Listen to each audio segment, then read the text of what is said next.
Aloha everybody, in this video we want to analyze a little bit the wing foil, the SUP sport and the e-foil sport, as we had a little bit of a trifecta this last week in Abu Dhabi with 3 different organizations holding 3 different events. My name is Mike, I'm the publisher of standupmagazine.com for over 15 years. I've been publishing over 4,000 articles on my website. We've been in the SUP sport since the beginning. We started talking about the foil sport as it came up back during COVID. We followed practically every sport, did tons of review videos, covered races like the M2O since 2013. In this video, I want to talk a little bit about how our sports are being broadcasted, how our sports are being presented to possible sponsors, the public, fans, and how we can maybe make a difference in the way we present things in order to bring more people to the sport, more sponsors, and make maybe at one day a life for athletes that they can actually live off of the sport. So let's start first a little bit with wing foiling. We started covering the GWA when it first started. We covered foiling as a prone foil sport long before wing foiling, evidently. That's where this whole thing came from.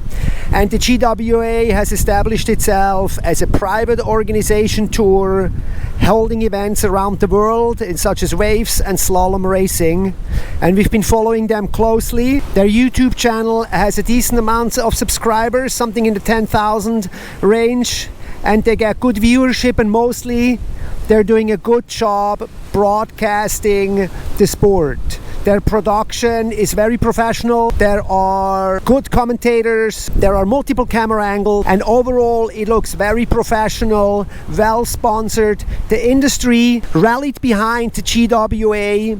We met these guys last year at the boat show.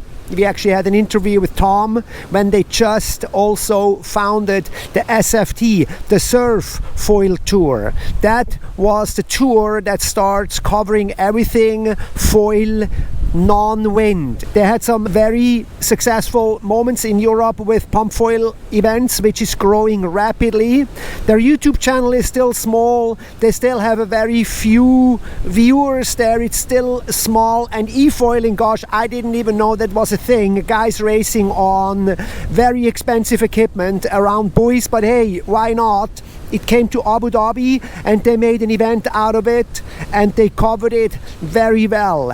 And one thing that I have to stress here, even though in some cases the videos don't have a lot of viewers, the whole broadcast is geared towards like it's a huge audience.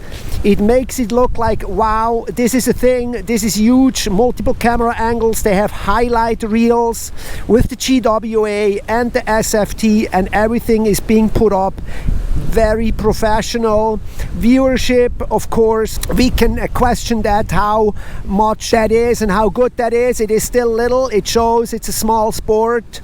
On the wing foil side, their viewership actually not that bad, a little better than mine, I want to say. Thank you guys for your likes and subscriptions, I appreciate that. And simultaneously we had an organization not just 10 kilometers up the road holding their long anticipated World Championships. It was the International Canoe Federation. The International Canoe Federation, the ICF, also known on social media as Planet Canoe, is a massive worldwide organization with thousands and thousands of members.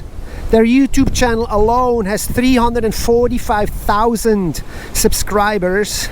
And they also held their World Championships in Abu Dhabi with a participation that far exceeds that of the GWA and the SFT. There were SUP enthusiasts from all over the world in all sorts of age groups. They were competing from 50 plus class to 40 plus class, juniors and inflatable class. Their broadcast, however, in compared to their subscriber numbers, was extremely minimal. Their production, unfortunately, doesn't come close to the quality of the SFT and the GWA. No multiple camera angles, and the camera decided to show in crucial moments of races the commentators or the spectators. For somebody who has covered the sport for this many years, it is hard to understand why are they not able to follow a simple pattern that has been laid out prior. Organizations much smaller than the ICF, such as the ISA, who is also struggling with the SUP sport,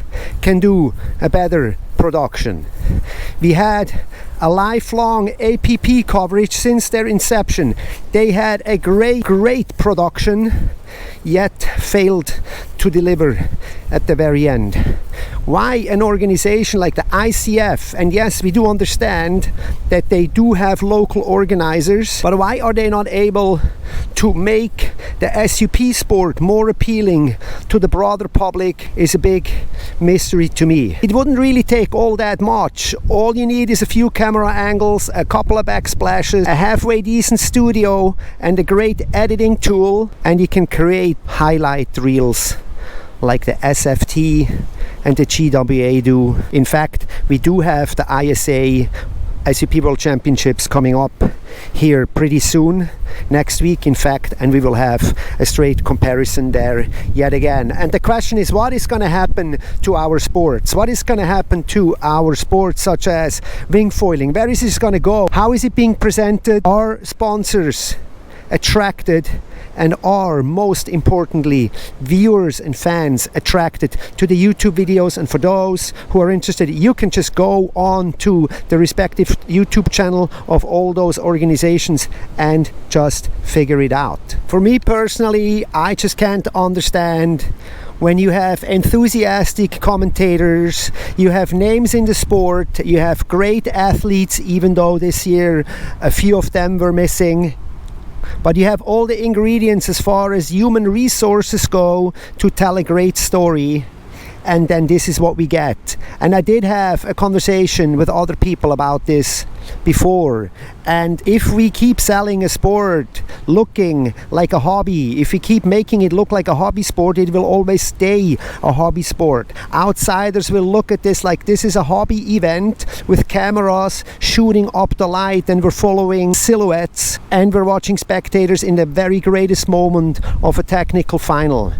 This is not how we attract sponsors, future athletes, or create an opportunity for the athletes to at some point earn real prize money, have real sponsors, and make a living out of this sport. I don't know if pump foiling is going to be big enough one day to do something like that. I don't know if wing foiling is going to be big enough one day to do something like that. But I know for a fact that if the SUP sports continues this path, it will certainly not happen. We need to bring more professionalism into sports marketing for our sports, particularly SUP and solely SUP.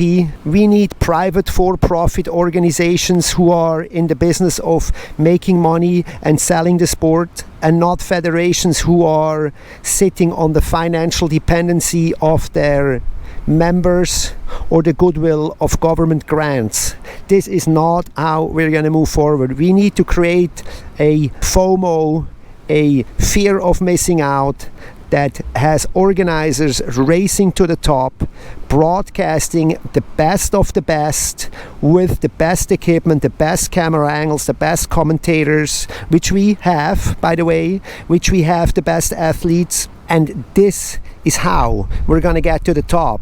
So I can't really wait to see what's going to happen with the ISA. We're going to do another video on that. Next time we can do another review video.